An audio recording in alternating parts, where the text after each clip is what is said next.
espero que vaya muy bien, que disfrutéis de esta noche y por supuesto este coloquio maravilloso. Gracias, chicas. Bueno, pues bienvenidos, muchas gracias por estar aquí.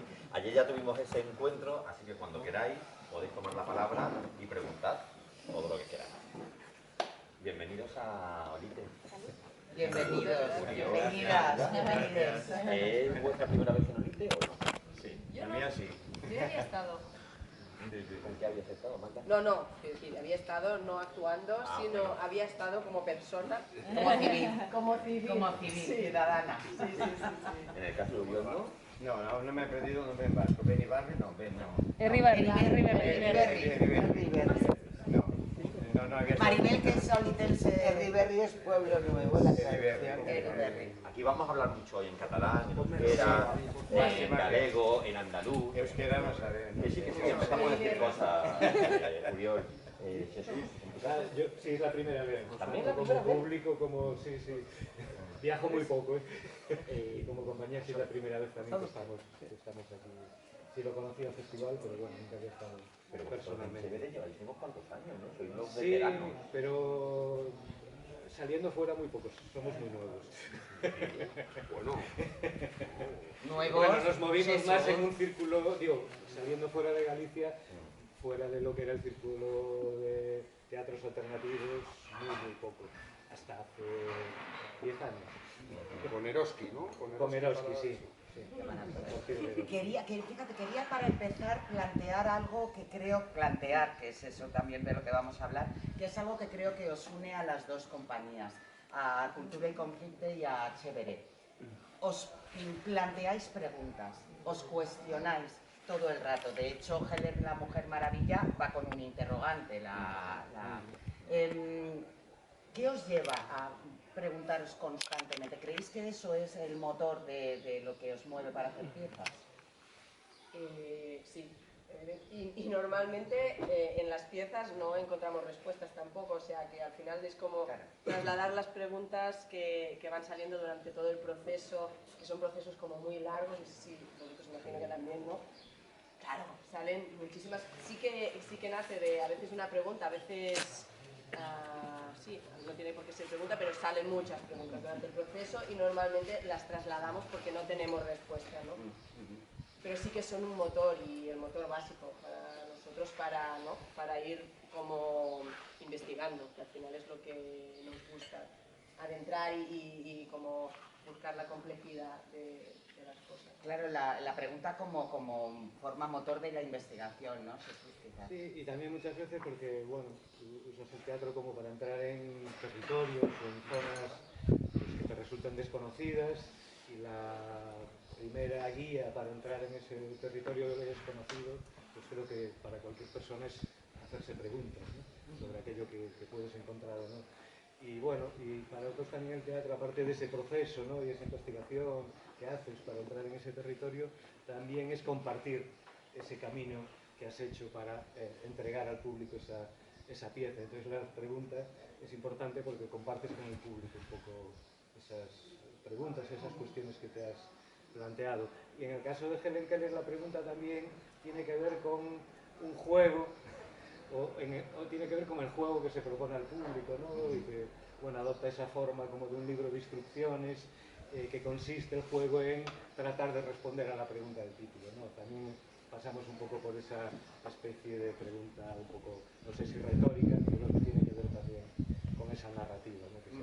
¿Y cómo surge un poco ese punto de vista de Helen Keller, que es un poco llamativo, ¿no? Porque el título me van a hablar de Helen Keller, en fin, puede ser a través de su propia percepción de la realidad, pero no, aquí hay como un recorrido muy extraño en el que uno al final se pregunta muchas cosas que a priori no relaciona directamente con Helen Keller, ¿no? Sí, a lo mejor también esto de las preguntas y hacerse preguntas también es una especie de máscara, ¿no? Que utilizas un poco para decir, bueno, no sabemos dónde nos metimos, no sabemos a dónde vamos a llegar, ni sabemos cómo vamos a contar esta historia. Y de hecho a nosotros nos cuesta muchas veces, otras veces el título aparece de repente y es muy rápido, ¿no? Pero otras veces no sabemos cómo titular una obra. Y en este caso, pues también funcionó la presión de que hay un momento cuando estás haciendo una producción que tienes que entregar materiales, lo primero es un título, una sinopsis, y para nosotros es el momento más difícil de todo el proceso, porque no sé ni cómo llamarle, ni sé qué te voy a contar, porque en este caso aún íbamos a iniciar los ensayos finales, ¿no? Y entonces, bueno, lo de esta pregunta, pues al final estuvo bien porque nos obligó a dar un título y a dar también nosotros una respuesta a ese título. Entonces, después del título vino un poco este juego de decir, hostia, no sabemos cómo contar la historia de Helen Keller. No queríamos hacer una biografía en el sentido más convencional, había una investigación por el medio, había también esta idea de descubrir esas partes más ocultas, ¿no?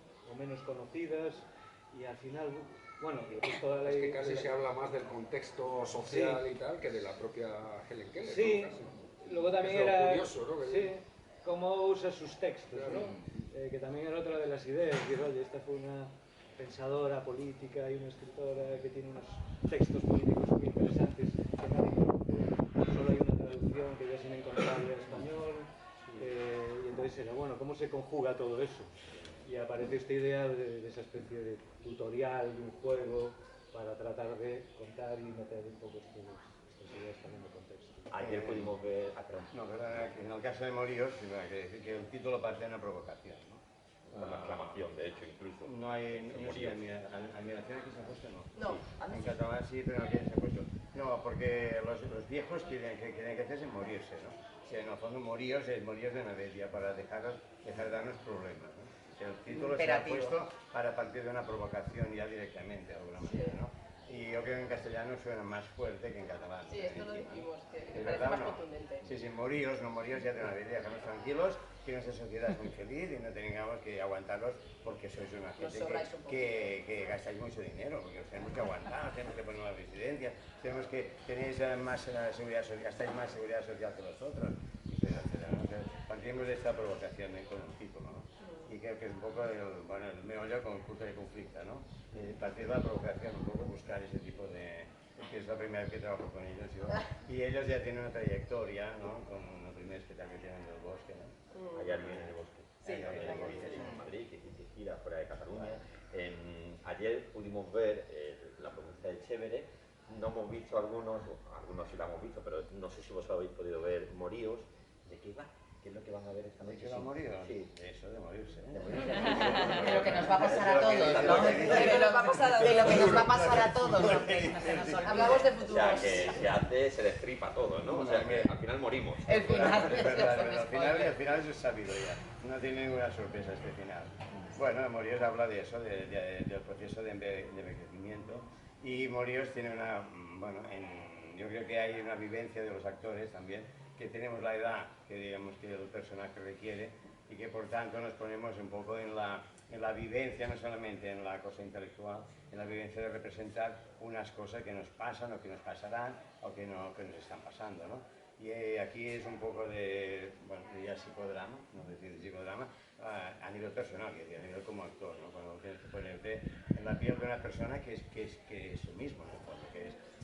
Los actores siempre, las actrices siempre se buscan unos espejos, ¿no? para poder interpretar.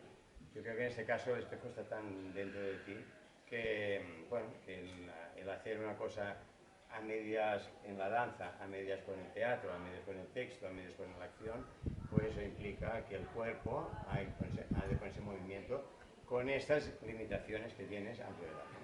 Entonces, bueno. Pero fíjate qué interesante, porque lo estabas comentando, Uriol, hay una parte de danza, hay una parte de teatro, hay una parte de realidad, Sí. Vamos, de teatro documento, de que nos va a pasar ahora, documento. como pasa con Helen Keller, que también hay teatro documento, una coreografía por parte que corre a cargo de Sol Picó, Sí. dirigida por Joan Arqué, que entra también dentro de toda esa ¿cómo lo llamaría yo? Esa compañía, ese espacio de investigación que tenéis vosotros en Cultura y Conflicto. ¿Cómo armáis cada pieza y cómo decidís quién se hace cargo de qué? Bueno, nosotros dentro de Cultura y Conflicto somos un equipo, hay una periodista, un realizador audiovisual, hay una dramaturga, un director de teatro. Tú ¿Tú eres? Yo soy actriz y hago cosas de artes plásticas también. Y después, a ver, que no me deje nadie, que siempre... y una de producción. Y antes había un fotógrafo que ahora no está, pero entonces, como lo armamos, es que estamos investigando el tema todas juntas y después vemos qué necesidades hay en cada una de las patas que tenemos, ¿no? Porque hacemos normalmente obra de teatro, después hay o un documental o un podcast, algo que sea más documental, y después teníamos como exposiciones de foto. Entonces, de cada tema, como se abren estas patas, ¿no? Y alguna parte como educativa, que también hemos ido como a los institutos, las escuelas y tal. Qué importante. Y entonces vemos de la misma Semilla. pues que sale y como para abarcar a más público, ¿no? Porque a veces el público que va al teatro, pues somos las mismas, los mismos, ¿no? Entonces, haciendo estas cosas de la exposición, tal, pues es un poco como su pata de pulpo para llegar un poco más. Entonces, en cada uno de los proyectos vemos qué necesitamos, ¿no? En este de Moríos era claro que si queríamos hablar de este tema, pues teníamos que estar con actores, actrices, pues mayores, ¿no? Jovencitos. Mayores que nosotros. Claro que sí. Y entonces también quisimos poner el cuerpo como en el centro, porque al final el cuerpo es lo que te va diciendo te haces viejo, porque dentro, pues, ¿no?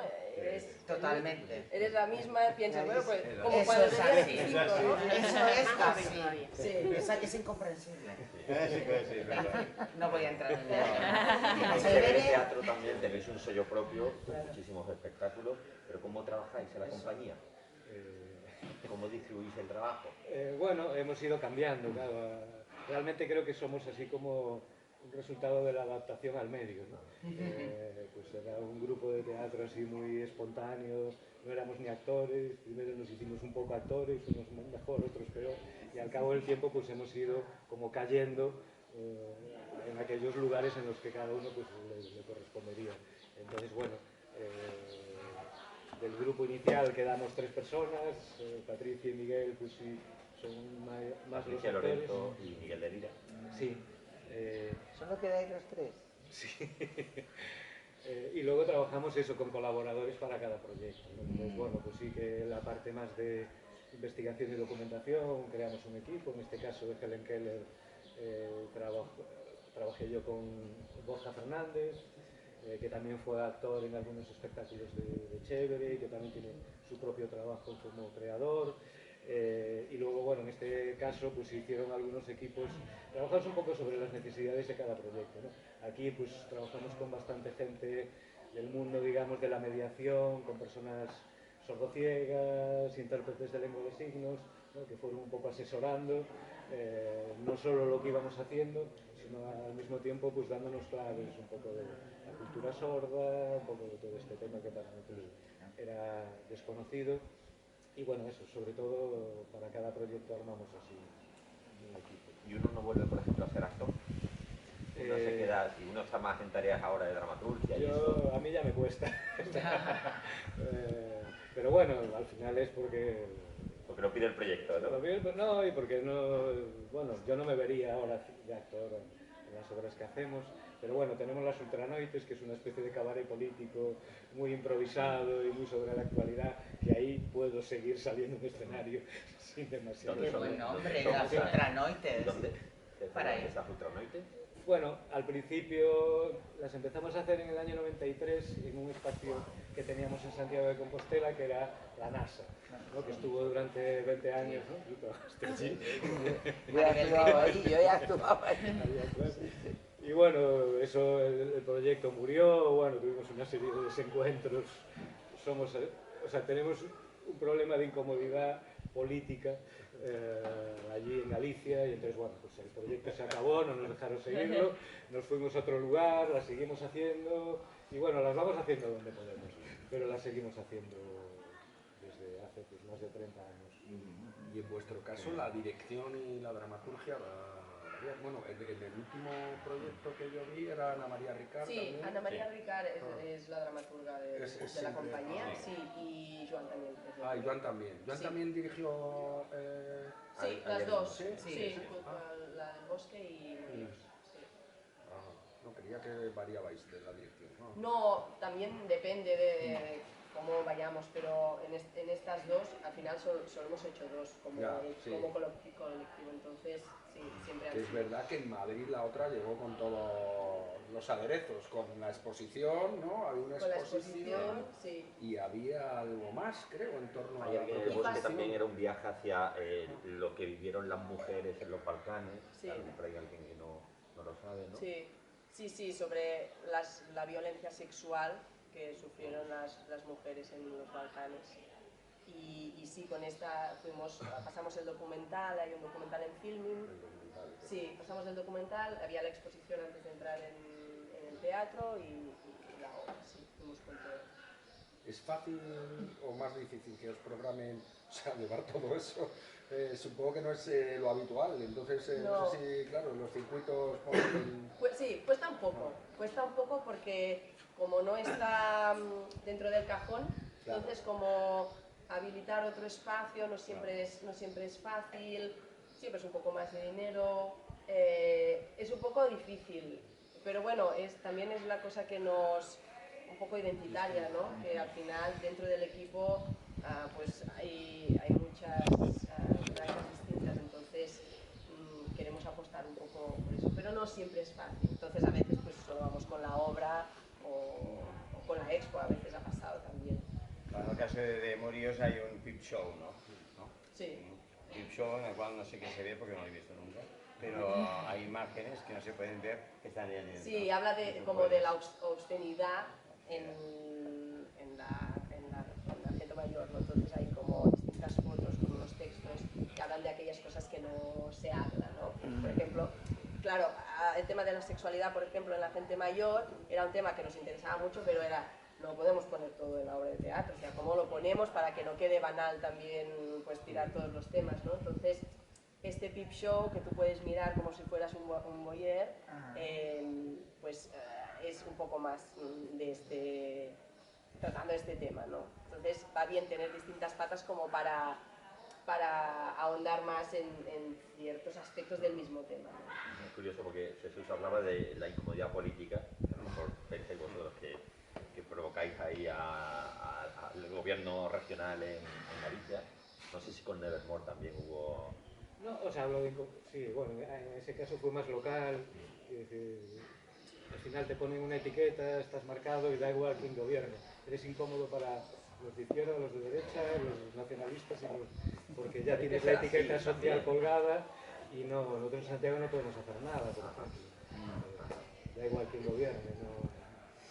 Magda habla de otro tipo también de incomodidad, ¿no? Es convertirse en voyeur, ¿no? De eso que está como más oculto también. No sé si vosotros con los montajes también hay cierta incomodidad política.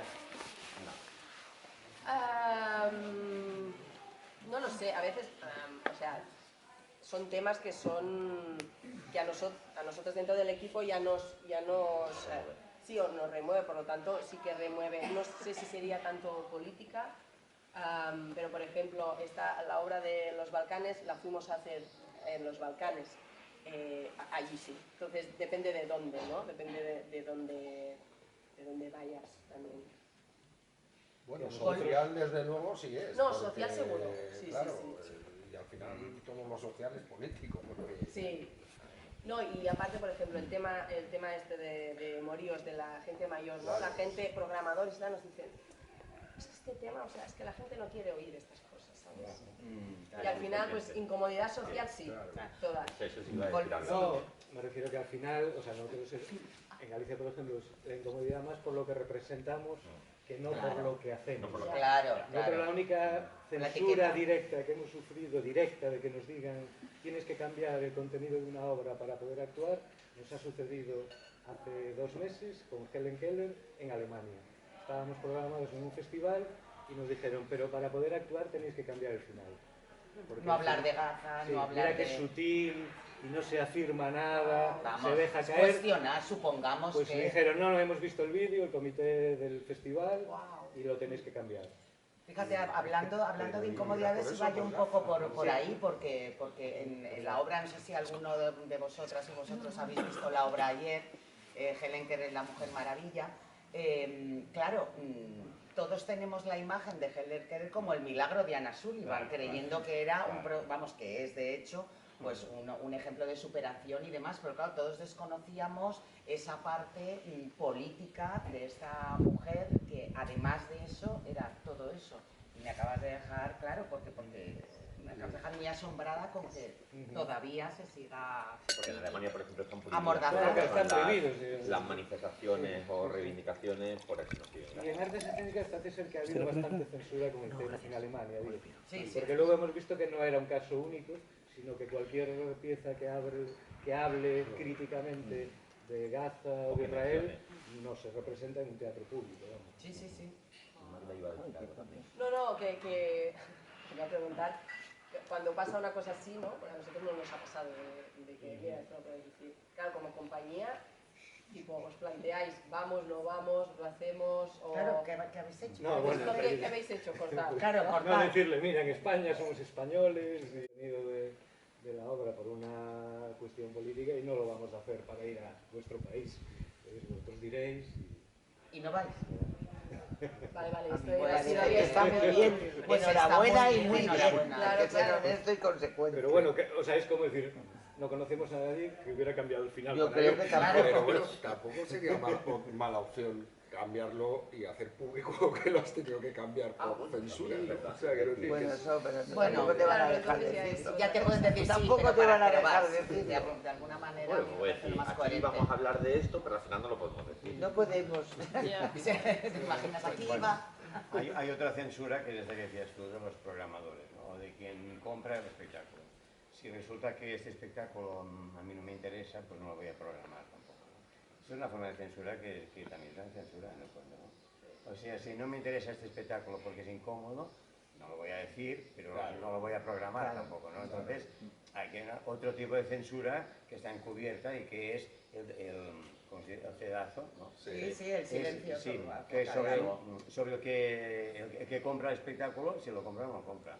Entonces aquí queda como una cosa, bueno, que no se sabe, ¿no? Pero que también pasa, ¿no? sí, bueno, es que eso, claro, está a la Hay orden otro- del día. Sí, sí, Estamos sí. viviendo ahora mismo Sí, momentos No, me durísimos. interesa, pero con ¿por qué esto. me interesa? Bueno, claro, Durísimos, claro, vamos. Sí, son de temas que- determinados Claro. ayuntamientos y demás. ¿A ti también te está pasando, Maribel? Le está pasando con los ayuntamientos de Vox, están reprimiendo muchísimas funciones. Se están cayendo giras de personas que lo tenían contratado de antemano y que Vox lo ha barrido de un plumazo. Está pasando, ¿no? Un montón de casos, además. Algunos se han hecho públicos y otros nos enteramos porque somos compañeros. Pero está Y hay siendo también muy- mucho miedo por parte de compañías de que se viera de denunciar a ciertos casos, porque claro, es que al final dices, pues no me van a llamar, se va a crear el efecto llamada, no sé cómo habéis vivido también vosotros eso de la censura. Directamente, bueno, nosotros sí, ningún contrato que hayamos tenido nos ha caído, pero sí que en Valencia estábamos buscando una fecha antes de aquellas elecciones para Curva España, que es un espectáculo que hablaba un poco y cuestionaba la unidad nacional, pero de una manera muy... Y entonces no siguió adelante eso, pero no Qué teníamos gran nada. obra, Curva España. Sí, sí. Y en Galicia, bueno, tenemos la gran fortuna de no necesitar a Vox para nada, entonces la notamos menos, pero sí existe un poco esta, no sé, yo no me atrevo a llamarla censura, pero estas políticas culturales, pues que a través de los programadores, pues siempre se pone el foco más en unas cosas que en otras. Entonces no hemos sentido, aún haciendo lo que hacemos, pero a lo mejor porque tampoco trabajábamos demasiado por esas zonas Claro. que ahora están más ocupadas con Vox. Sí, pero también es verdad que una censura sí que es verdad que al final los programadores como que se decantan por no, esto no le va a interesar a la gente. Sí. Esto es que están hablando de estas personas mayores que hacen, no sé si vosotros habéis vivido también Sí, no, esto seguro. También hay como una infantilización del público, ¿no? Que es como, Sí, ay no, es que esto no... Dices, bueno, esto no, si la gente, o sea, a lo mejor si se lo presentamos sí que les gusta, ¿no? Que sean ellos los que decidan que tengan como variedad, porque si no al final como se homogeneiza todo tanto que es muy complicado, ¿no? Que la gente pueda recibir de todo. Entonces esto también es muy importante, ¿no? Claro, y aparte a mí me parece también, esto me parece muy preocupante, pero también me parecería mucho más que los creadores os autocensurarais por precisamente temer a que todo esto pase. A nosotros nos pasa casi lo contrario. Claro. De hecho, ahora hemos iniciado un proyecto que trata un poco sobre bueno, la instrumentalización de la historia y de la memoria histórica. Estamos trabajando sobre un cuadro muy conocido en Galicia que no ha podido volver desde el exilio y bueno, se va a trabajar y que retrata a un maestro asesinado en una carretera. Es un cuadro de un pintor y político en Galicia muy conocido que se llama Castelao, que era un dibujante. Y bueno, sí, el cuadro se pintó en el exilio, pagado por los emigrantes, sigue allí. Y hace poco lo trajeron a Galicia por primera vez, a la Ciudad de la Cultura, que es un gran edificio que se medio construyó, que nunca se acabó, que se gastaron ahí miles y miles de millones. En Santiago de Compostela, sí, en un lugar.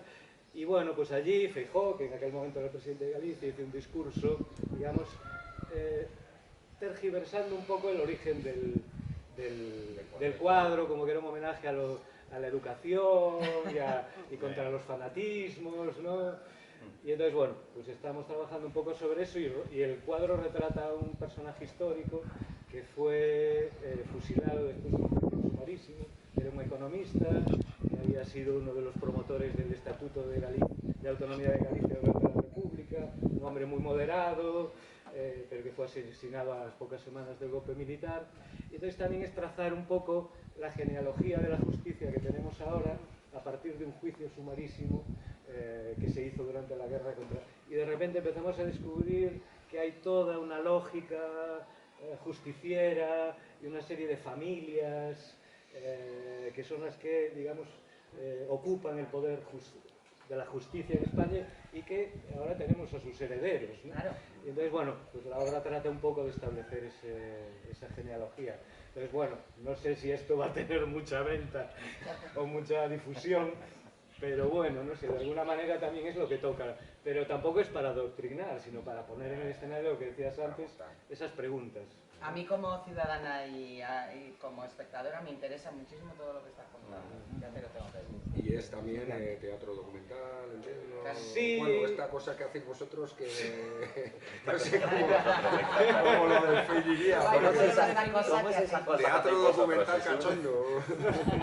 No sé si es muy cachondo. No, pues mira, con Helen Keller era como, bueno, aquí no vamos a poder hacer teatro documental y nos ha salido, creo que lo más documental que hemos hecho.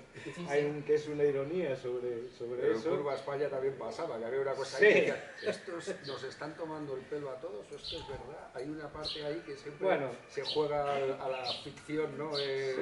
Ese vacile Sí. creo que está bien, porque al final la ficción tiene que ver con esto de inventar, pero al final lo documental y lo histórico es la mayor ficción, ¿no? Porque no deja de ser un material que cada uno utiliza. Sí. Nosotros, como somos teatreros, pues nos supone que inventamos las cosas, pero un historiador se supone que no inventa nada y son los que más inventan, ¿no?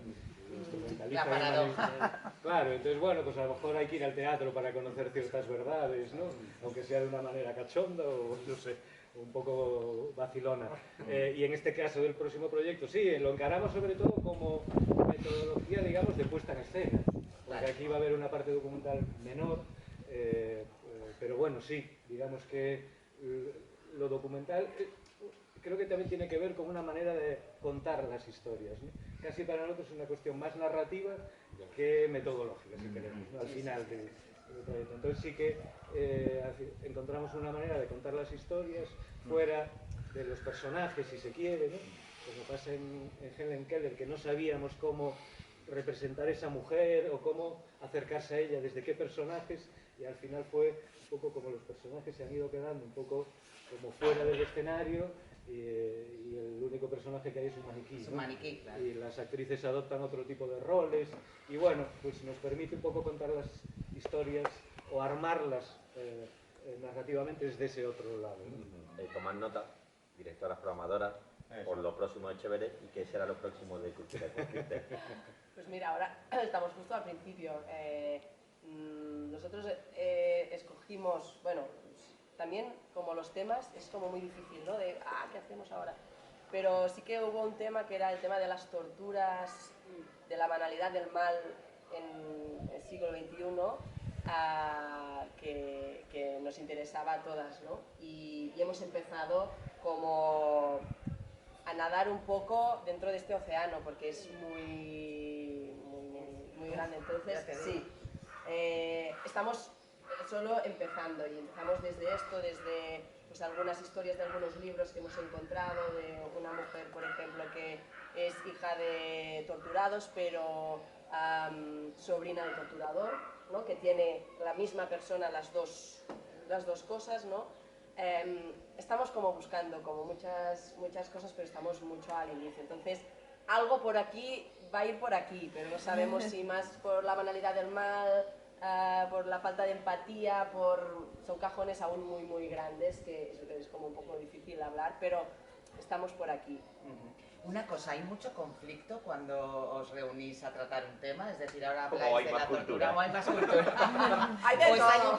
quiero decir, en la discusión me imagino que será lo enriquecedor, me imagino que en Chepre también, o sea, a la hora de las miradas de cada uno, o tenéis casi todos la misma visión o la misma mirada hacia los temas y hacia O sea, los depende asuntos. de los temas. Por ejemplo, este que estamos empezando ahora, no, hay mucho conflicto porque es una cosa que es, aunque tú sabes lo que piensas y lo que moralmente... O sea, cuando empiezas a hurgar hay muchas cosas que salen, ¿no? Y dentro mismo, pues, hay distintas visiones dentro de un carril que más o menos... Sí, que no se tortura, en este Hay- caso, hay- no se tortura. Pero hay muchas discusiones, sí, o por ejemplo en la del bosque hubo la discusión de, vale, ponemos el personaje de un tío, un genocida que estuvo en un campo con muchas mujeres, dio muchas órdenes de violación y tal, ¿lo ponemos o no? O sea, ¿tenemos que dar espacio a esta persona? No, entonces dentro del equipo sí, una discusión de gente que decía que sí, ¿no? Y gente que decía, no, es que no lo podemos dar. Entonces sí que acabó saliendo, pero por ejemplo cuando pasó el documental, que también sale en la televisión de Sarajevo, también hubo algún mail de, a ver un momento, este señor, podéis cortarlo, al final salió como lo teníamos, pero sí, sí, es que son temas que no es... Tú misma también, desde que empiezas el proceso hasta el final, también vas No cambiando. piensas lo mismo, Claro, evidentemente. porque claro, como son más talleres. información, claro, como más, talleres. bueno, es como lo que decía él, al final es una excusa como para adentrarte en un tema, ¿no? Y al final, pues, cuando empiezas no sabes la mayor parte de las cosas y cuando terminas, claro, tienes otra visión, por lo tanto ha cambiado tu ángulo, ¿no? Uriol, ¿y es la primera vez que trabajas con ellos? Sí. ¿Sí? ¿Y son muy núcleo duro o o son muy esponja también y dejan que vosotros... Me gusta que me hagas esta pregunta porque justamente yo, Joan Arqué es clown, es payaso. Sí. Y entonces un día yo vi un espectáculo de Room y le llamé enseguida cuando terminó el espectáculo y dije, envié un WhatsApp y digo, la próxima, antes de morirme, quiero hacer de payaso. Por favor, alquílame porque quiero hacer de payaso. Y me llamó para hacer morir, hombre. Digo, ¿esto qué es? Explicaste que querías con Rum. Claro, que hacer un clown, hacer un Augusto, va y me pone a hacer de viejo Bueno, ya llegará el otro. y a morirme. Uriol, ya llegará otra cosa. Claro, espero que si lo llamaré todavía, le diré, bueno, a ver si me queda gente. ¿Cómo te sientes, Uriol, en el escenario haciendo moríos? Bueno, ¿Qué es lo que Moríos- pasa por ti?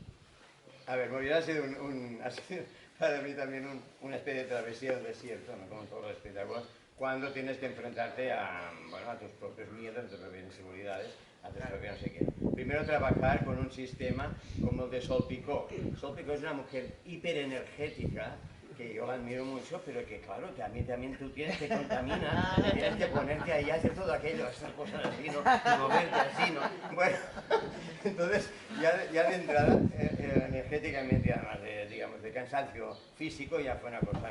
Bueno, y aparte de eso, tienes que entrar al texto en un momento que se movía la gente con una música y había no sé qué, y bueno, y el texto se iba a no sé dónde, ¿no? Yo pensé acostumbrado a decir el texto sin nada más, ¿no? O sea, el texto solo, ¿no? Bueno, pero eso fue una cosa más técnica, Y hasta que al final, digamos que se armonizaron las diferentes partes y entonces entramos en la cosa, ¿no? Para mí Moríos es un espectáculo especial porque exige la parte corporal, exige la parte textual y porque además yo creo que es un espectáculo que también te hace lo que decíamos, recapacitar sobre tu propia vida y sobre tu propio existir, ¿no? Entonces, bueno, y te enfrenta a tus propios miedos, a tus propias inseguridades, a tus propias maneras de tratar a la gente mayor, o sea, te pone en un conflicto también a ti, ¿no? Porque yo tengo una persona en casa que es independiente, ¿no? Entonces, bueno, te planteas qué haces con esa persona tú también, ¿no? Y cómo juzgas fácilmente cuando lo ves desde fuera, uy, esta gente, cómo tratan a esta persona, ¿no? Y tú haces lo mismo de buena manera. Bueno, que hay una autorreflexión, yo creo que es interesante, siempre el teatro provoca esto, ¿no? Y si no, ya lo provoca, no solamente en el público, sino en nosotros mismos. Esta autorreflexión que te provoca el teatro, que te hace cambiar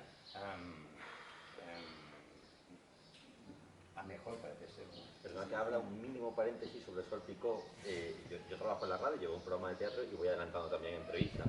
Y ya hemos sacado una sobre Firatárrega. Y el otro día a la codirectora de Firatárrega, a Natalia Lloret, le dije, tienen 50 espectáculos y siempre hacemos esa pregunta de ¿qué nos destaca? Y yo sé que eso no se debe hacer. Y dijo ella, pues mira, de los 50 déjame que solo te mencione lo nuevo de Sol Picó porque es apabullante. ¿Ya sabéis lo que es lo nuevo de Sol Picó? Lo que hace en Firatárrega. No sé por qué, no sé qué lo hace en Firatárrega, pero no sé qué Dice es. que es muy apabullante. No sé. No sabéis, no cuentan nada. Secreto. Pues nada, así es Sol Picó. Que hace cosas pequeñitas y cosas muy grandes. Oye, y en escena estás tú también, ¿no? Quiero decir, no son todos personajes... No. Nos cuida. Somos los cuidadores. Sí, cuidadores, y entonces hay también 3 personas que me parece que están por aquí, Sí. Mari, Luis y Marta, que son de Olite. Anda. ¡Ay, que soy de Olite! Sí, siempre ¿Qué hacéis hay... allí escondido? Ah, no, es que hay cuenta, claro, en cada sitio. En cada sitio hay 3, 4 personas que se suben al escenario con nosotros y que están en la residencia. Entonces, Pues sí. Mario, Luis y Marta que están por ahí, ¿no? Los actores de Olite. Un aplauso para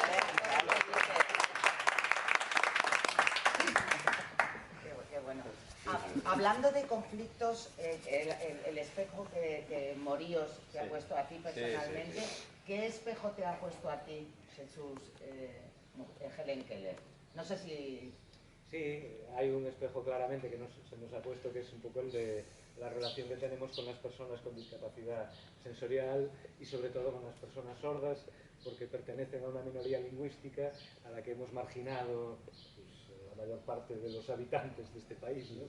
Y de repente, bueno, no es que no los sepas, pero de repente este trabajo sí nos ha hecho muy conscientes de la enorme marginación que hemos hecho sobre vecinos y vecinas nuestras, y nosotros nos ha servido para reencontrarnos con gente que vive en nuestro barrio y que hasta ahora pues era como que las habíamos ocultado por una imposibilidad de comunicarnos, ¿no? Y entonces, bueno, creo que también la obra trata un poco de una de las preguntas que pone en el escenario, es un poco esta cuestión, ¿no? Al colocarnos un poco a los oyentes, ¿no? En la posición que muchas veces ocupan las personas sordas, y también desde el teatro, desde la cultura, un poco la reflexión y el espejo de llevamos tantos años trabajando y siempre hemos marginado a este público. Y entonces era, bueno, el tiempo perdido no lo vamos a recuperar, pero a lo mejor el tiempo que nos queda para seguir trabajando no podemos obviar esta cuestión más, ¿no? Y entonces ese es el momento de conflicto en el que estamos, de decir, bueno, y esto implica un esfuerzo, implica cambiar muchas cosas, esto se ha hecho para un proyecto puntual y que tenía un poco todo este contexto, pero por ejemplo otro espectáculo bastante anterior que aún estamos representando, pues lo que hemos hecho es adaptarlo también para lengua de signos, y ahora lo estamos representando con las 3 actrices que hay en escena y con 2 intérpretes. Fillas Bravas. En Madrid se pudo ver en el Teatro del Barrio, pero en una matinal. Así es un espectáculo sobre 3 mujeres mayores, pero de aldea, del medio rural, y entonces, bueno, van cantando.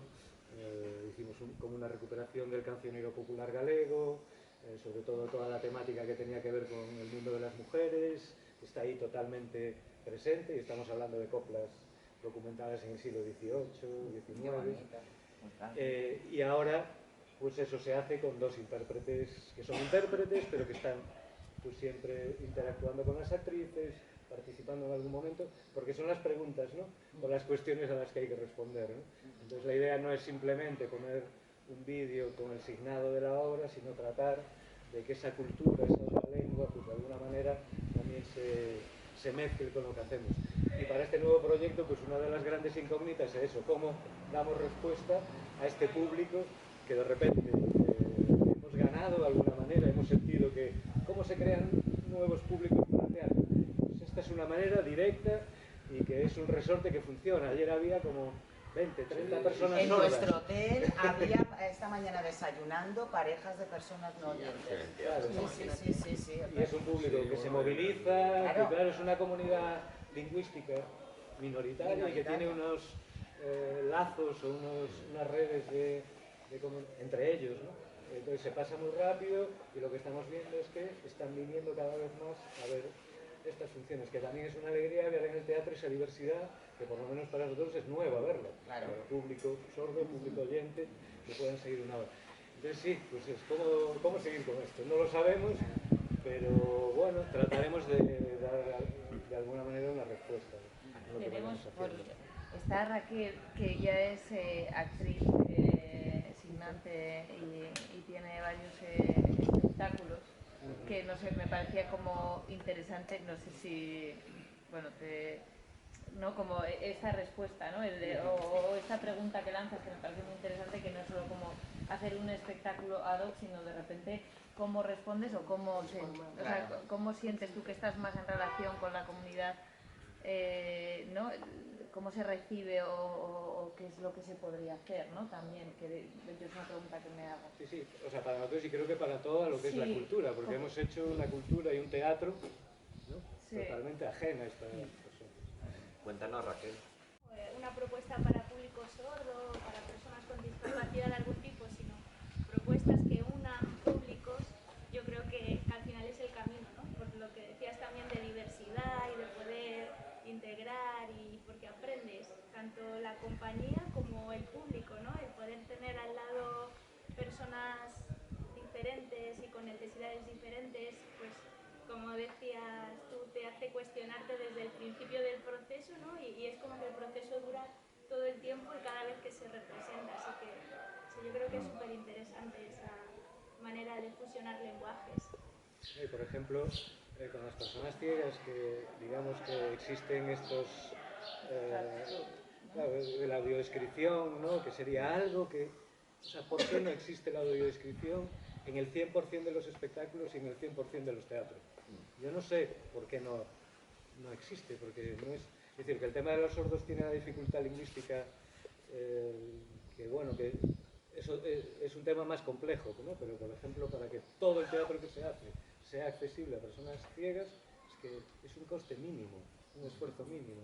No entiendo por qué no existe que todas las funciones que se hagan sean accesibles, ¿no? Pero es como un coste económico, ¿no? O sea, Mínimo. hoy en día Mínimo. es como que casi no nos imaginamos que haya un sitio en el que no haya accesibilidad para una silla de ruedas, Claro. ¿no? Por ejemplo. Claro. Y enseguida entendemos una rampa gigante para acceder a no sé qué tal, pero sí que es verdad que con otras discapacidades es mucho más difícil, ¿no? El bucle magnético en los teatros o los touch tours, ¿no? Que ahora se empiezan a hacer, pero que son mucho más complejos, y que es verdad que de repente hay como que yo no sé si es una inversión, me lo pregunto, no sé si es eso, una inversión económica, el de que siempre tienes que tener en cada función a alguien que te haga esta audiodescripción. Yo creo que sobretitulado también, pero bueno, si al final es como un estado social, pues tendremos que hacerlo.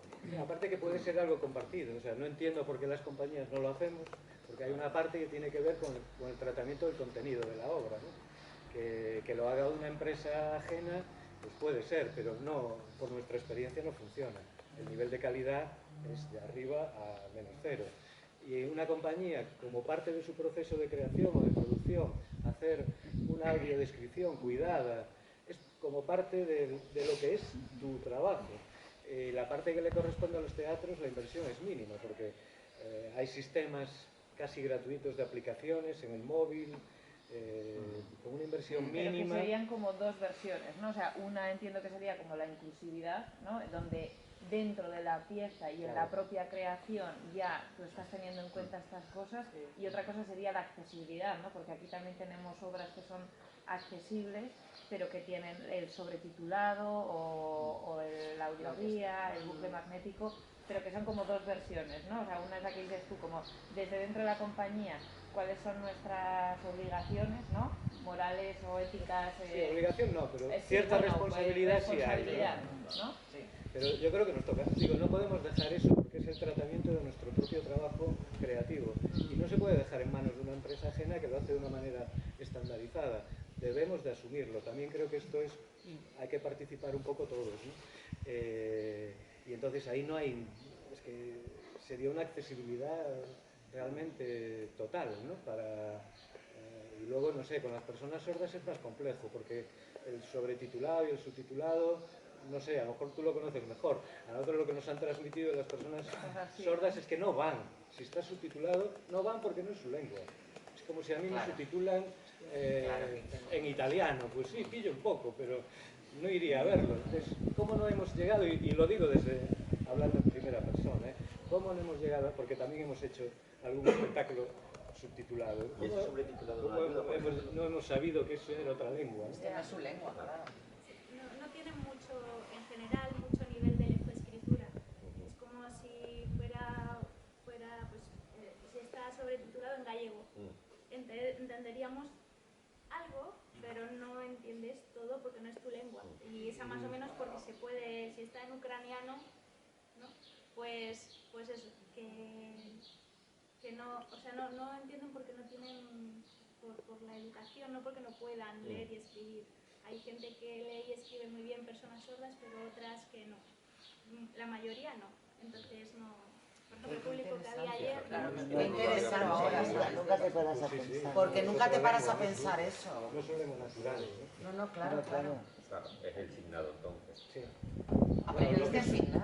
Bueno, aprendimos, yo lo básico, Patricio está en un nivel superior, sí. Pero sí lo hemos hecho porque, bueno, también la parte inclusiva, pero creo que eso sí que es una decisión más artística, si se quiere, ¿no? En este caso había una actriz sorda y desde el principio con ella, hablando un poco, lo que hicimos fue incorporar también la lengua de signos como una lengua vehicular y darle un tratamiento artístico, ¿no? También usar la lengua de signos creativamente.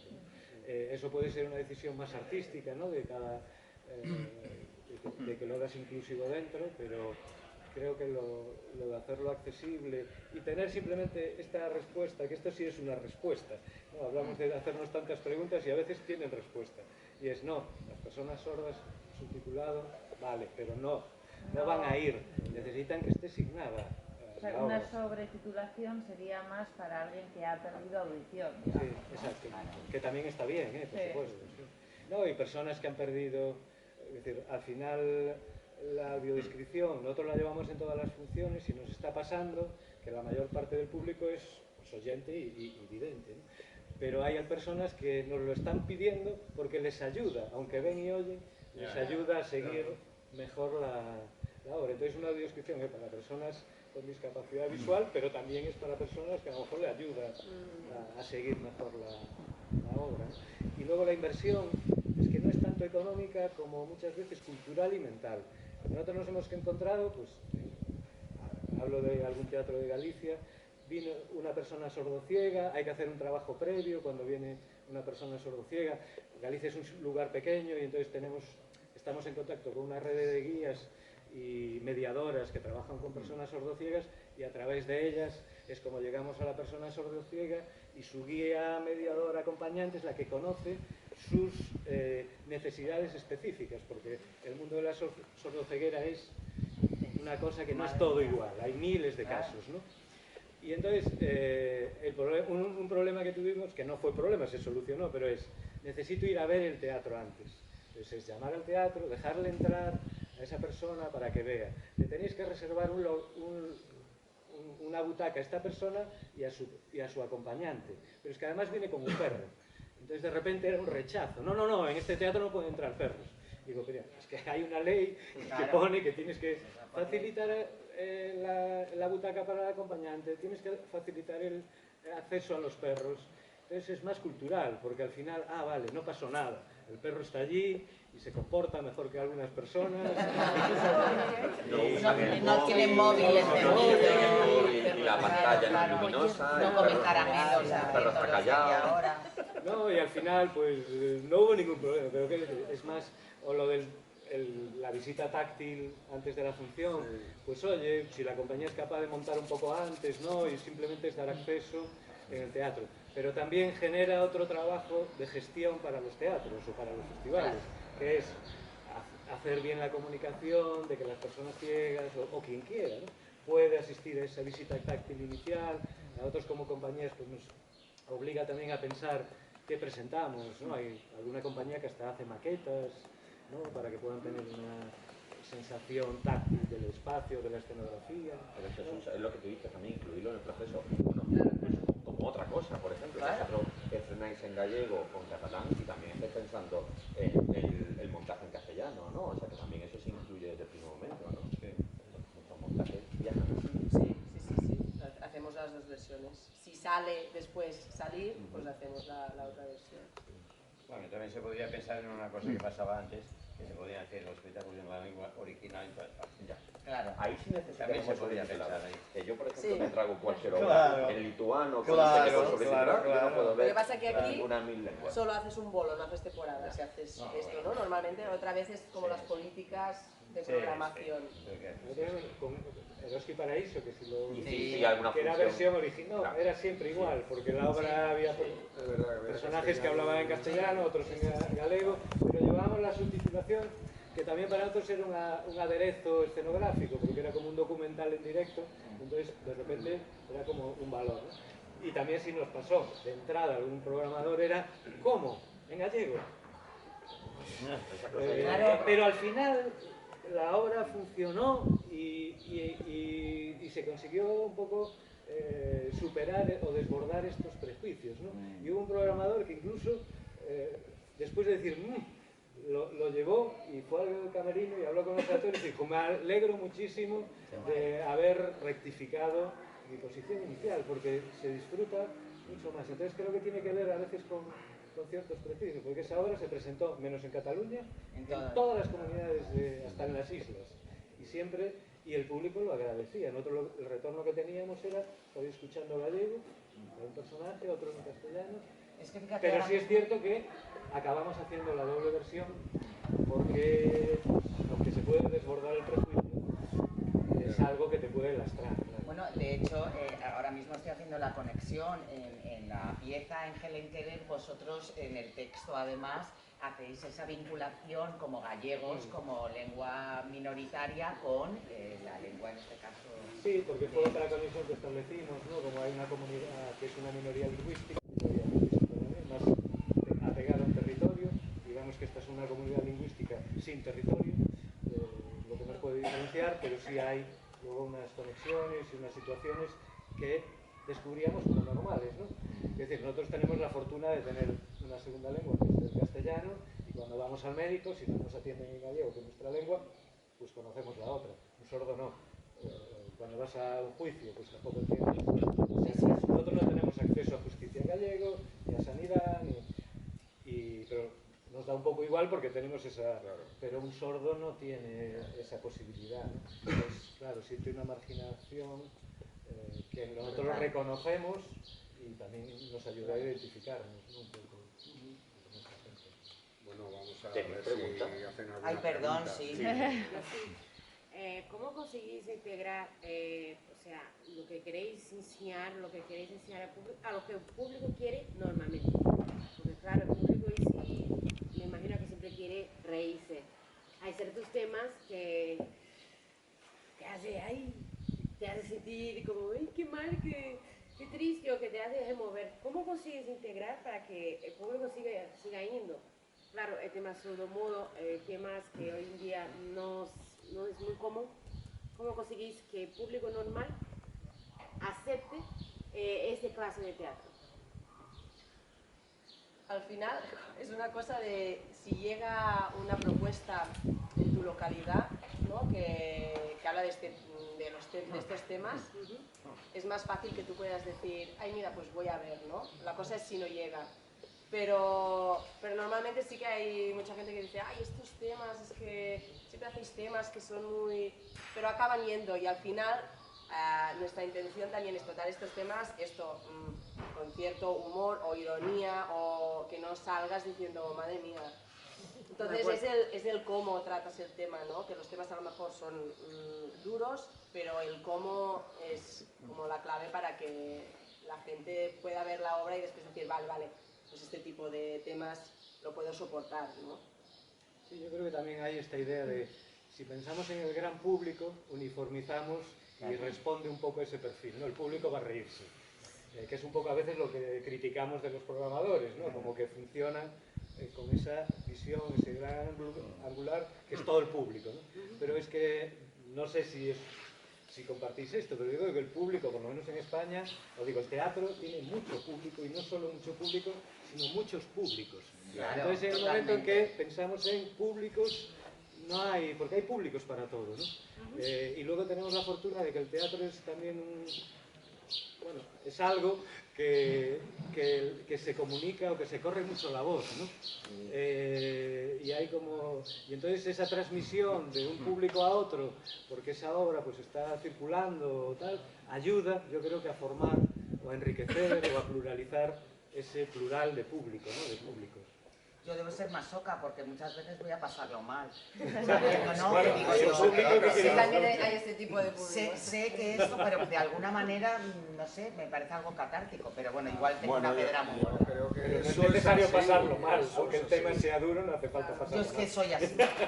Bueno, pero sí, yo creo en la catarsis, quiero decir, está muy bien ver tragedia y llorar. Yo creo que al final el público va a emocionarse y entonces...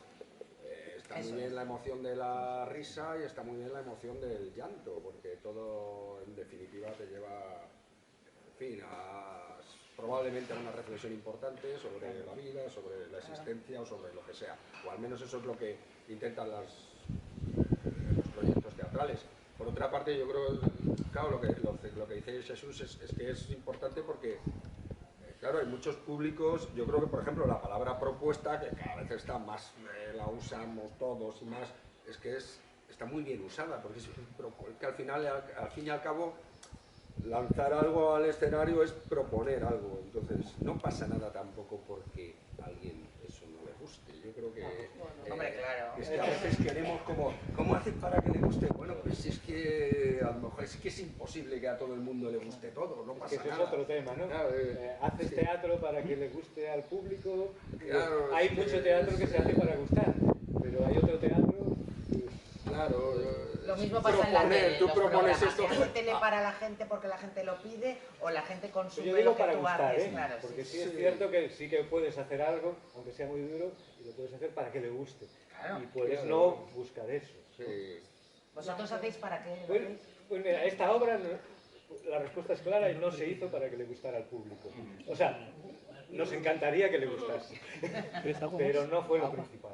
Bueno, pero probablemente siempre hay un pensamiento de esto a mí me gusta, me llama, y lo que quieres es comunicar, ¿no? Dices, como me gustaría, yo propongo y a ver si a ti te gusta también, ¿no? Claro, yo creo que eso es muy importante. Claro. El actor o la actriz no solamente es un intérprete, sino a veces es un proponedor de cosas, ¿no? A mí me puede gustar una cosa minoritaria. Y la voy a hacer igualmente para interesar al público que le interese aquello que está minoritario, ¿no? Acabo de un espectáculo de Pierpaolo Pasolini. Pasolini no es un actor, no es un escritor, digamos, mayoritario. Y lo hemos hecho igual con mi compañía, ¿no? ¿Para qué? Porque de alguna manera hacía de nosotros querer hacer eso, ¿no? Y independientemente si usted sería un éxito, claro que te gusta que todo funcione, ¿no? Que la gente vaya y que compra entrada, porque si no, ¿de qué vamos a vivir, no? Eso es verdad, pero es verdad que tú como actor también puedes proponer temas que no son del dominio público, ¿no? Para que alguien se interese por esos temas, ¿no? Y yo creo que esto es importante también, nuestra vertiente como creadores o como, no me gusta esa palabra, como proponedores de cosas, de temas, lo que sea, también el actor o la actriz tiene que proponer lo que quiere hacer en un escenario. No Sí, al solamente final, el productor. perdona. No, ya está. No, y al final es hacerlo con honestidad, o sea, Claro.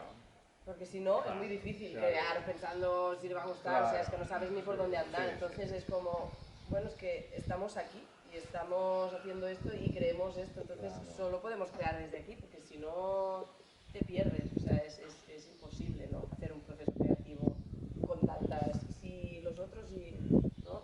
Ya es difícil saber un poco dónde estás, pero yo creo que la base es como hacerlo honestamente, es esto lo que proponemos y ya está, ¿no? Uriol, y al margen de Moríos, ¿qué tienes entre manos? Aparte de morirte, me encanta. De Moríos, Perdona, no, ya, pero que me ha sonado un poco así porque de morir tienes algo más que hacer. Perdón. Bueno, no. Sobrevivir. Con el teatro. Estoy ensayando un espectáculo, una obra muy pequeña, sobre Enric Borràs, que era un actor de Badalona, yo soy de Badalona, y Enric Borràs fue un actor que triunfó en Madrid, que triunfó en Sudamérica, que hizo compañía con la Margarida Xirgu, y que fue un actor que, digamos, que supo nadar y guardar la ropa, ¿no? Y que nos interesaba esto, ¿no? Cuando se colectivizó el teatro Poliorama, que se llamaba Teatro Català de la Comedia, él triunfaba con la CNT y era considerado el actor del pueblo, ¿no? Cuando vino el franquismo, pues le enviaba flores a Carmen Polo de Franco. Entonces, claro, no diría que era un actor franquista, pero bueno, que supo nadar y guardar la ropa. Y eso es lo que nos interesaba de este actor, que se movió entre dos aguas, entre las aguas turbulentas, siempre, y supo, digamos, mantener un rumbo de su compañía y de seguir una parte de todo esto. Es un hombre que hasta los 80 años hizo teatro, no sé, se murió en el 87 me parece, en el 56, y fue un actor que cuando dejó el teatro profesional continuó con teatros amateurs y no profesionales. En este aspecto es el actor, digamos, por excelencia, porque es el actor, digamos, vivencial de su profesión. También nos interesaba en ese aspecto, ¿no? Y nos interesaba ver cómo un actor, aparte de nada de guardar la ropa a nivel político, pues cómo digamos, se mantenía fiel a su profesión, ¿no? Una persona que tenía bueno, nos interesaban por diferentes aspectos, ¿no? ¿Y cuándo y dónde estrenáis? Tenemos un día de estreno solo, espero que sí, en Badalona tenemos el Teatro Zorrilla. ¿Cuál es tu compañía? Teorema Teatro. Teorema Teatro. Y bueno, estamos trabajando en esta cosa que no sé cómo se llama. Yo le digo sainete, el director se enfada mucho, me dice que no es un sainete, pero bueno. ¿Y cuándo para ir allí a Badalona? El 21 de septiembre. Mira. El 21 de septiembre, ¿qué tenéis que hacer? Ir a Badalona. Ir a Badalona. ¿Más preguntas tenéis? Que hay Sí. aparte aquí Yo, por espectadores, hay teatreros espectadores. Yo tengo sobre el escenario, hay dos opciones. Yo pienso que lo captáis. Si a la gente le está entusiasmando lo que estáis haciendo, puede ser que sí o puede ser que no. Si captáis esa sensación de que no la cosa no va bien, eso os influye cuando estáis actuando, sabéis darle la vuelta, es duro. Sí, captamos esto de... Sí, la sensación... Bueno, hay movimientos. Ya. Hay diferentes cosas móviles que salen. No, hay diferentes cosas, ¿no? Pero sí que se capta, sí. Bueno, lo más importante es escuchar y el público si está atento y está acogido, también se nota, ¿no? Aunque haya un silencio absoluto, el silencio es lo mejor, ¿no? Porque significa que todo el mundo está pendiente. Cuando hay movimientos, la cosa, bueno, tienes que hacer algo para recogerlo, ¿no? Y a lo mejor a veces no se recoge, se queda ahí, ¿no? Sí, pero también modifica, ¿no? Un poco. Claro. Depende del tipo de obra, pero depende del público que hay, también la obra va por un sitio o por otro, ¿no? Porque tienes este margen de actuación, ¿no? Entonces, sí que modifica. Y cuando es un público que ya ves que no, sí que afecta, pero tienes que ir. Ayer tú notabas el silencio que había en gente. Bueno, sí, lo que pasa es que estaba oyendo tantos ruidos. El viento, los rayos. La vida, Jesús, la vida, la naturaleza. No, pero sí. No, quiero decir que es una obra que dentro de una sala sí que el silencio es a veces abrumador, pero sí, a mí me hace disfrutar. ayer no era especialmente silenciosa, pero al ser al aire libre. Pero sí, pero yo creo que afecta en ese sentido y a veces afecta al otro. Nosotros una obra como Nevermore, que era una obra que contaba la historia del petrolero Prestige y un poco todo lo que tuvo consecuencia en Galicia, lo que nos pasó es que el público nos tiraba a desbordar, digamos, la energía de ese... Y entonces era tanta energía a veces la que se recibía que en escena era, bueno,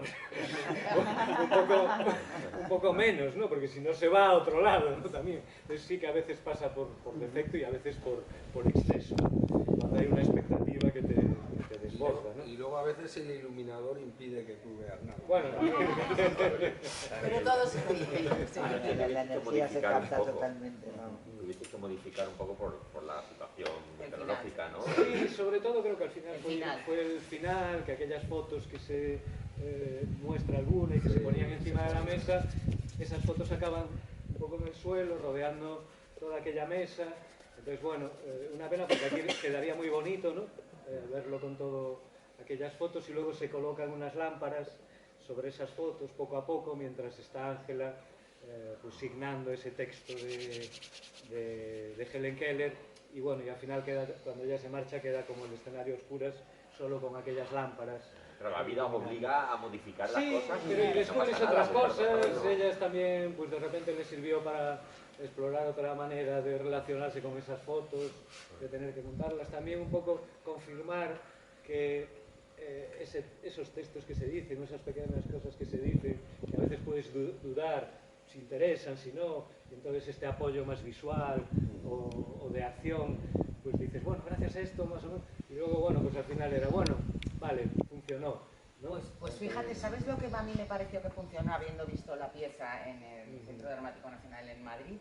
Que como además tenían, parece muy frívolo esto que voy a decir, pero en el momento en que estás con la lengua, estaban narrando en lengua vernácula con el cuento, el viento hacía que ese pelo tan bonito que tenían todas, o sea, era como ese pelo así, y esos movimientos, digo, qué bonito plásticamente. Sí. A mí no, me lo pareció. Y nosotros vimos también eso, pues proyectar sobre la pared de la torre, claro, le da...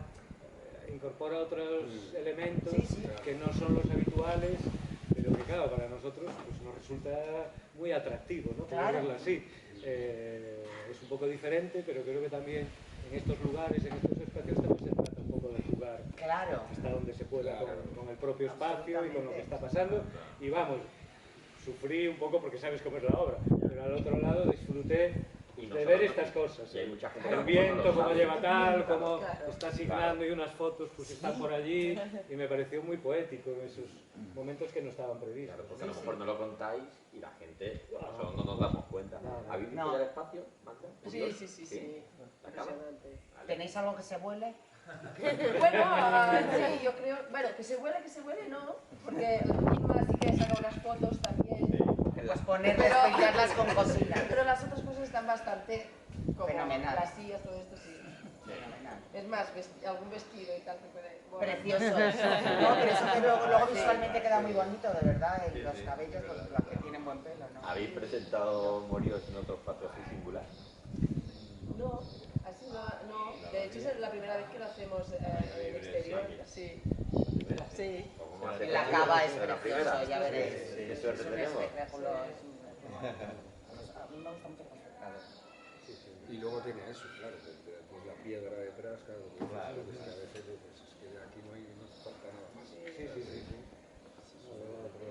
Decía Paco Azorín que el escenógrafo me decía una cosa muy bonita con respecto a Mérida, que porque él lleva ya no sé cuántos montajes, creo que son 9 en Mérida, y decía, yo cuando llegué allí, mi primera escenografía, dije, ¿cómo va a lucir todo aquí, todo lo que dice? Y ahora lo que hago es quitar. Claro, sí, aquí, no vas a poder competir. ¿Qué le voy a enseñar yo al teatro de Mérida? Claro. Pero Paco que anoche estrenó otra ópera también en Italia, en Macerata, con todo su equipo. Hay dos preguntitas por aquí. Sí, yo una observación, y es verdad que en origen las programadoras podrían avisar de que hay otro elemento ahí, que es ese cierto que está presente en la representación, pero no solo es cierto, porque yo recuerdo una actuación aquí de Carmen Linares con una estrella fugaz Ay, qué Yo bonito, ahí me acuerdo, estábamos, estábamos sí. nosotros Y aquí. aquello fue Sí. espectacular. O sea, hay un elemento también en cuanto a las estrellas, en cuanto a realizar todo fuera, que yo creo que hay que avisar un poco porque también lo que dices, ¿no? Puede ser maravilloso. Bueno, pero es también la sorpresa. Es también lo que te puedes encontrar. Mágicos, Como el perrillo. Como se ve un poder bestial que entra en contacto con la obra, con el público, con todo. Es maravilloso. Ayer el hecho de ver la tormenta ya Sí. cómo se iba y se claro, eso no lo puedes conseguir en un teatro. No, eso nos pasó el año pasado con Infamia, pero la tormenta quedó muy bien en escenografía, pero finalmente llegó. Y se tuvo que parar. suspender. Y es verdad que nosotras avisamos a las compañías, de hecho hay muchos espectáculos que la cava tiene su magia, pero también tiene sus complejidades, y hay muchos espectáculos que por la dotación técnica que requieren o por la instalación no se pueden llevar a cabo ahí, que es una gran pena. Hemos perdido algunos grandes espectáculos, pero bueno, yo creo que hay un equilibrio entre lo que se puede asumir por parte de las compañías que resuelven, las inclemencias incontrolables y las fuerzas de la naturaleza, la voluntad de adaptación. Yo creo que todo esto hace que cada año se salve el espectáculo, ¿no? Y sigamos adelante. No, y ahí se ve también... El poderío del tren. No, sí, no, y ahí se ve también la maestría de las compañías y eso, Claro. porque María ha trabajado también con Ifión, tiene un montaje en Evenca. Ellos vinieron aquí con La Isla, escrita y dirigida por Juan Carlos Rubio. Que también hubo viento. Hubo viento que se iban los papeles. Todos y en un los momento papeles. dado, ella intentaba poner como unos pisapapeles ahí encima de los papeles y al final los papeles se van. ¿Qué vas a hacer? Porque Pero se eso vayan. hace que cada función sea diferente, y eso es teatro, o sea, cada vez es único, en cada lugar es único, y eso es lo que hace el teatro que sea vivo. Sí, yo creo que como intérprete gusta. Porque Una si no cosa que aburrís, gusta, ¿no? claro, es como tenemos que estar así viendo Resolviendo. lo que pasa, ¿no? Resolviendo, sí. Había otra pregunta por aquí. Yo eso es en general. A ver, ¿cómo imagináis el teatro de aquí 25 años? ¿Cómo imagináis el teatro en un mundillo en el futuro? Para todos que movéis en el mundillo, pues no como yo, que soy de la calle. De la calle, pero vas al teatro y eres Sí. espectadora, así que también puedes imaginar el futuro. Imagínate tú a No, pues me quiero imaginar, o sea, saber cómo vosotros, vuestra visión, cómo lo veis. ¿Cómo, o sea, Ostras, estaremos en 3D? pero yo espero que aún hay actores, ¿no? Mira, Carne y hueso. eso. Y el tema de inteligencia artificial, que claro, me imagino que estará presente de aquí. Yo espero que quede un poco analógico el mundo del teatro, que se pueda hacer una reserva natural, un poco analógica. Genial. Sí, sí, porque es la gracia que tiene, ¿no? Entonces, Yo creo que no cambiará mucho, ¿eh? Es que si no dejaría de ser teatro. Creo que la gracia del teatro es mientras haya alguien que se suba encima de una mesa, y eso ya lo decía Lope de Vega, y fíjate lo que ha llovido y cómo ha cambiado el mundo, pues si haya otro que entre en ese juego que el otro propone, pues seguirá habiendo por más inteligencia que haya y por más... Absolutamente de acuerdo. Curioso. El teatro compite siempre con ese tipo de cosas tecnológicas, sobre las cuales a mí yo me las pongo un poco en duda, como un interrogante. El teatro se basa en la relación directa de la persona que está encima del escenario con los espectadores, con cada uno de los espectadores, sin interferencias de ninguna clase, ni de micrófonos ni de todo esto.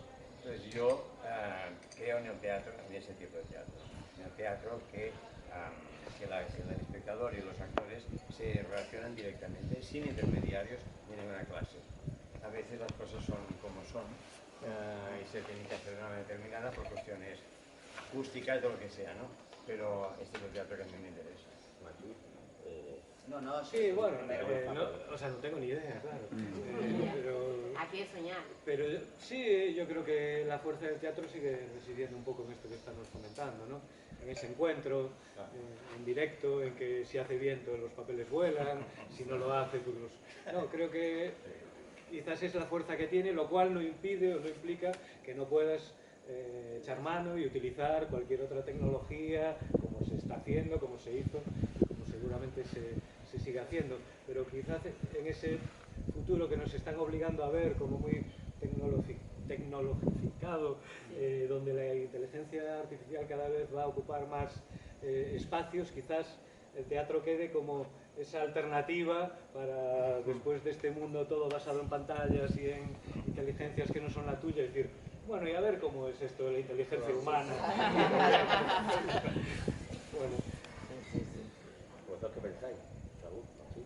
Yo pienso que el teatro lo es porque es efectivamente lo que decía un poco hablando de lo que dicen ellos, es una persona hablando a otra que escucha. Mientras haya alguien que diga o haga y otro que escuche, habrá teatro.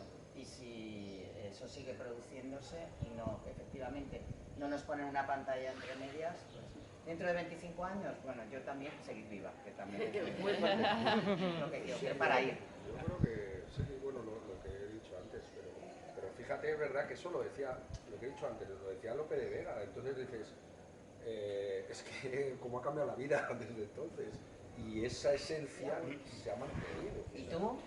Pues a mí siempre me gusta comparar el teatro con la radio, que con respecto, por ejemplo, a la prensa escrita o a la tele, la radio es la que conserva su esencia y ya acaba de cumplir 100 años, es decir, puede haber podcast, puede haber mejoras tecnológicas, y el teatro igual, puede haber esas mejoras tecnológicas que nos permitan que sea más accesible para todos, que podamos contar cosas, mezclar lenguajes también, metiendo mucho visual, pero los dos se van a mantener ahí siempre. Absolutamente. El teatro que lleva miles de años y la radio que lleva 100, o sea que yo creo que no va a haber mucho cambio. A lo mejor cambiamos nosotros un poco como consumidores, ¿no?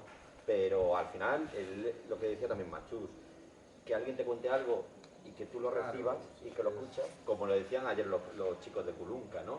Compartir, que también lo habéis mencionado vosotros, ¿no? Lo de compartir. Es que lo de compartir es que se da sobre todo en el teatro, y aquí hay muchos actores que han trabajado también en tele y en cine. Y es maravilloso, joder, la tele y el cine es maravilloso, pero es que el teatro lo que te provoca estando en un mismo sitio todos juntos, respirando esa misma atmósfera.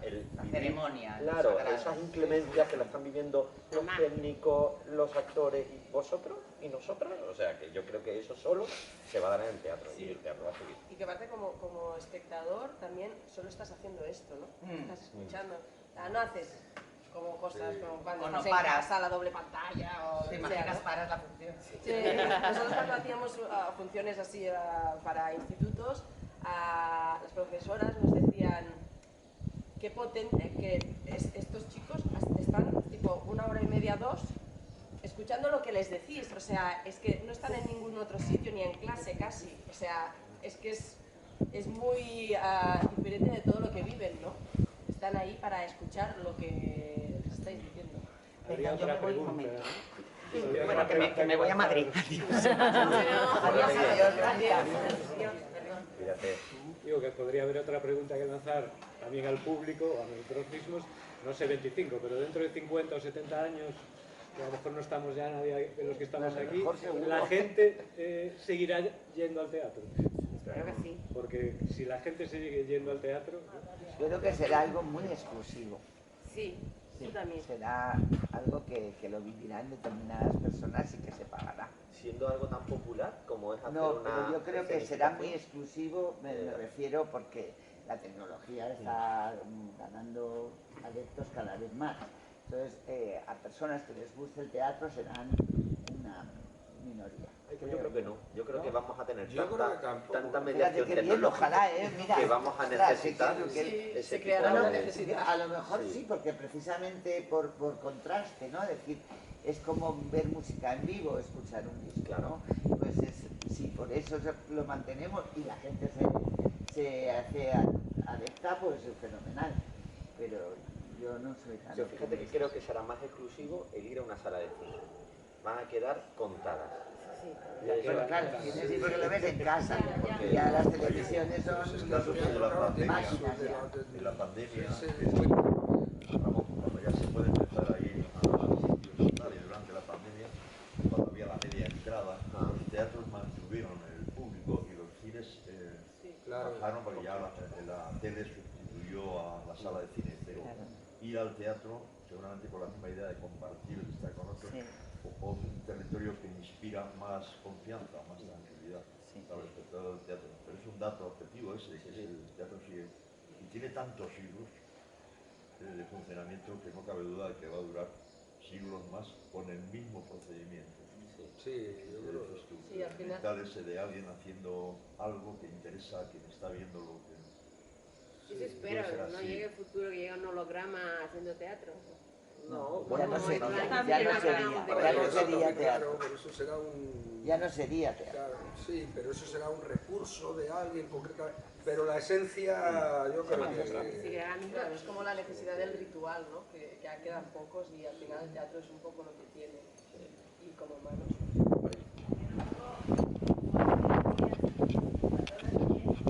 Apelar a esa, como la belleza de la acción y del arte en sí, ¿no?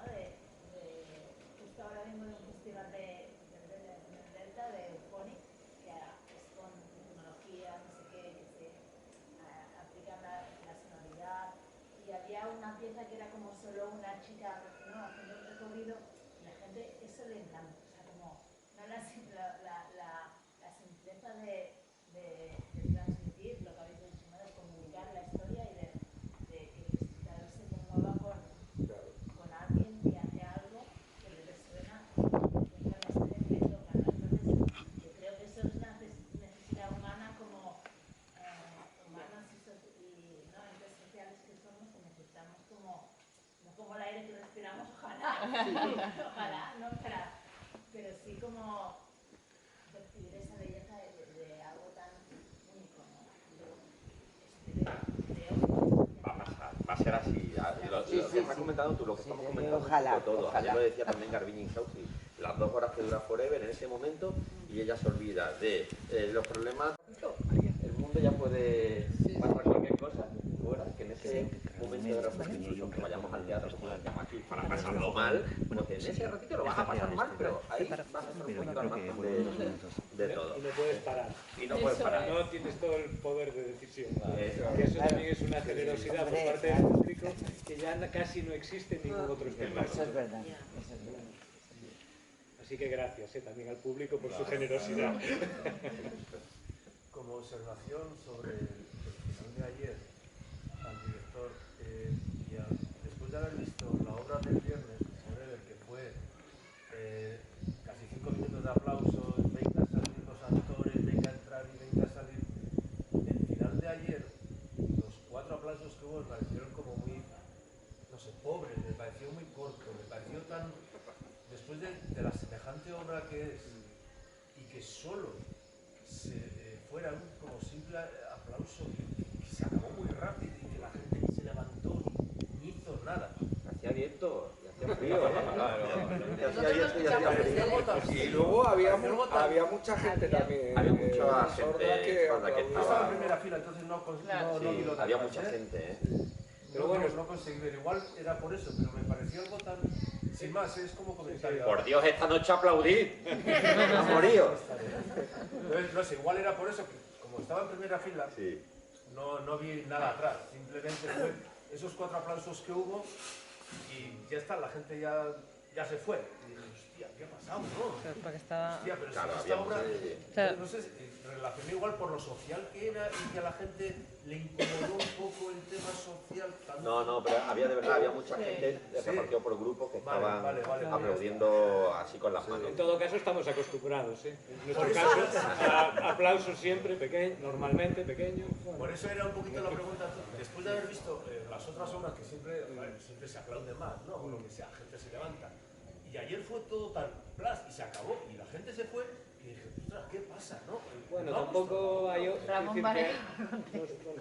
No, yo creo que el frío es una razón. Y otra es que lo de el final de Helen Keller no es especialmente emocionante y no está jugado hacia arriba, dando una música potente, un efecto que conseguiría en el teatro musical o tal. Es una apuesta, no sé cómo explicarlo, pero no provoca el entusiasmo del espectador. Pero yo creo que la clave era el frío, hacía un frío de copón, había ganas de marcharse. Que no salgan, por favor, que tenemos que seguir. ¿No? Yo estaba tan metido en el tema que bueno, para mí el frío no era lo más importante, me pareció algo de verdad que salí. Que hubieras querido estar más rato aplaudiendo. Yo entendía eso después de la semejante obra que es y después de estar en infinidad de obras y ves que joder, la gente aplaude o tal. Y el viernes están al final, el final es como, bueno, y se queda ahí, ¿no? La mujer, pero ayer me pareció algo que me chocó tanto que salí como, dije, joder. Pero al hilo de eso que estoy pensando otra cosa, no siempre una obra es la misma.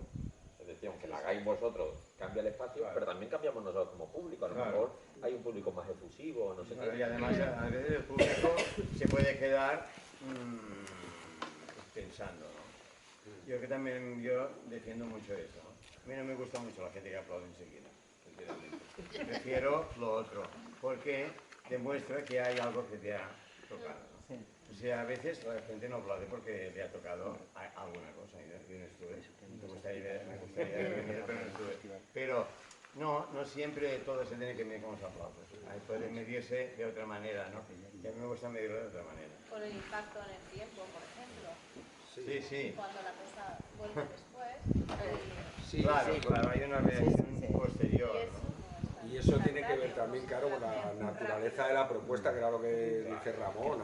Hay propuestas, bueno, que va todo conducido a que eso haya un culmen de emoción y, bueno, pues la gente arranca rápido a aplaudir. Otras son más reflexivas, más sosegadas, no sé. A veces es verdad. ¿Qué pasa también, no? Porque muchas veces se quedan más pensando, no se levanta o no.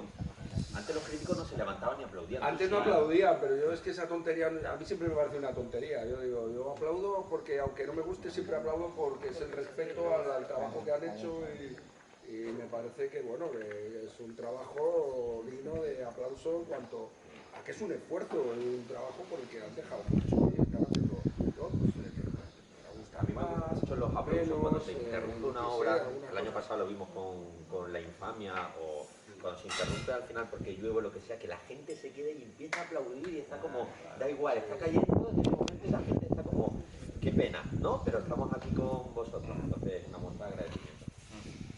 Y como también os agradecemos que hayáis estado por aquí un ratito, tenéis la función, vosotros vais, compañeras suyas ya se han marchado para allá, y te has quedado con nosotros.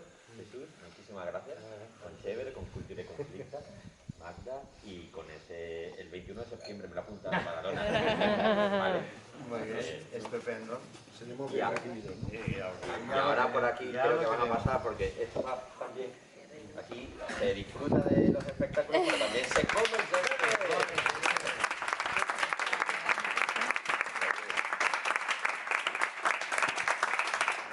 Bueno, pues nada, ha estado genial esta parte, a ver si está igual de bien por lo menos cuando Ya te digo yo que la sí, segunda.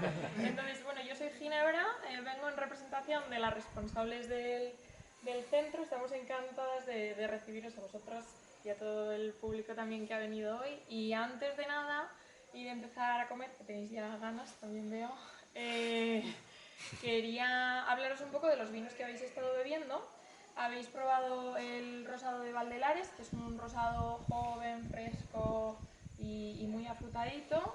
Luego habéis probado el Albret de Rocío, algunos, que es un rosado con crianza en barrica. Y como tinto tenemos hoy el Inmune de Bodegas Tandem, que es una garnacha joven también muy fresca, que ahora en verano, aunque hoy no haga el calor que ha hecho estos días, ¿no? Se agradecen esos vinos con un cuerpo un poquito más ligero. Bueno, pues nada, pues a ver si mi parte también os gusta. Para acompañar estos vinos os proponemos un pequeño menú de 5 aperitivos que son de denominación de origen de Navarra, ¿vale?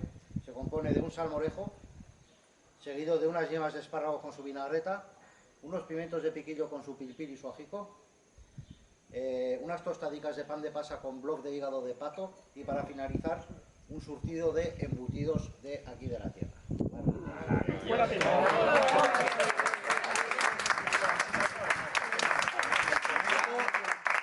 Que aproveche.